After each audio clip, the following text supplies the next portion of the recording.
So it's the following day. Fantastic news, the car is running absolutely perfect. So I had to resync that throttle yesterday, but it's ready now to go on a run across North Wales, Mid Wales, etc. with the Goodwood Road Racing Club. So yes, super happy. The car is ready to go. The throttle's working, everything is done. My work here is complete. So I hope you've enjoyed it. If you have, hit that thumbs up button, comment down below. If you haven't done so already, please consider becoming a subscriber to the channel. Until next time, I'll see you then. Take it easy.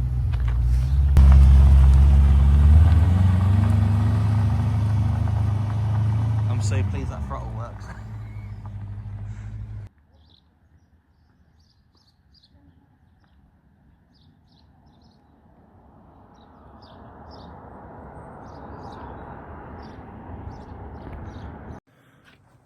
What was supposed to be a nice fun trip for Debbie is turning out to be a bit of a nightmare.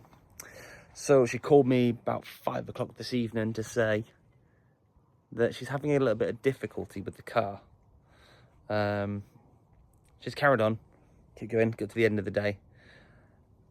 And then she stopped for fuel and it's kaput. She cannot select any gears. The clutch pedal has gone absolutely solid. And she's been on the phone to the AA,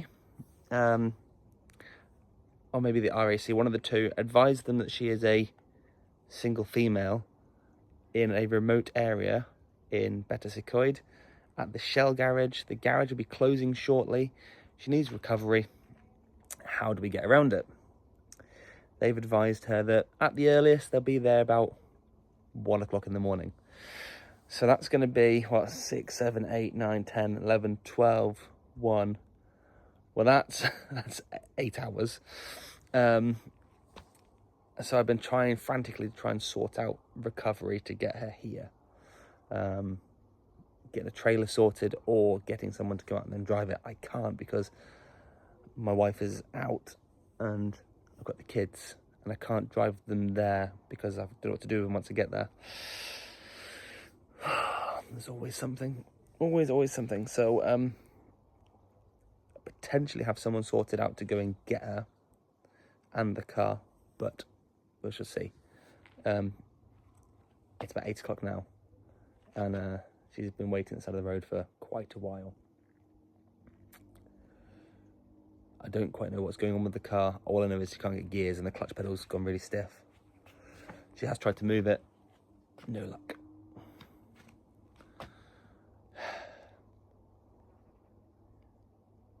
I don't know what it could be.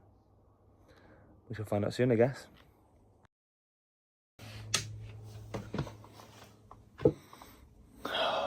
Right. It's 1 o'clock in the morning. They are heading back this way. So Stu has been kind enough to get in his car, drive to Betws and rescue Debbie.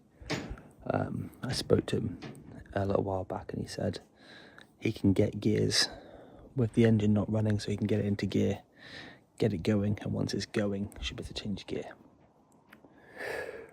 But, excuse me, oh, it's too early. Yeah, once they're back, they'll be able to go back home. He lives around the corner. Debbie's car's here, so she can get that and she can go on. I think she's going to Birmingham tonight, so she'll head in that forward direction. I'll get the garage open, I'll get everything set up now, and then I think what I'll do is I'll update you in the morning. Not cool. Anyway, I'll see you guys in the morning.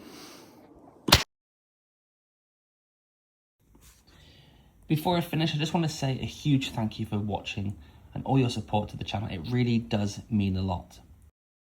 I'd also like to give special thanks to Stuart for dropping everything and coming out in the middle of the night to recover the Ultima. It's a car he spent countless hours working on throughout the years, but despite that, he's never actually had the chance to drive one. It's a shame that his first drive had to be under those circumstances. But now the car's back in the garage, the investigation has begun. After lifting the rear of the vehicle, it didn't take long to find something that is definitely not right. The selector fork somehow has become wedged against the flywheel, leaving the clutch hydraulics under constant pressure. There's no return on the clutch pedal, and there's also visible damage to the flywheel. At this stage, I still don't know whether it's hydraulic failure or a mechanic failure or what caused it in the first place. But that's exactly what we're going to find out next. I still don't believe this Ultima GTR is a bad car. Sometimes these things just happen, and I think Debbie and the car have simply been on the wrong end of a run of bad luck. So if you'd like to see us strip the car down, diagnose the fault, and hopefully get Debbie back on the road where she belongs, then I'll see you in the next episode.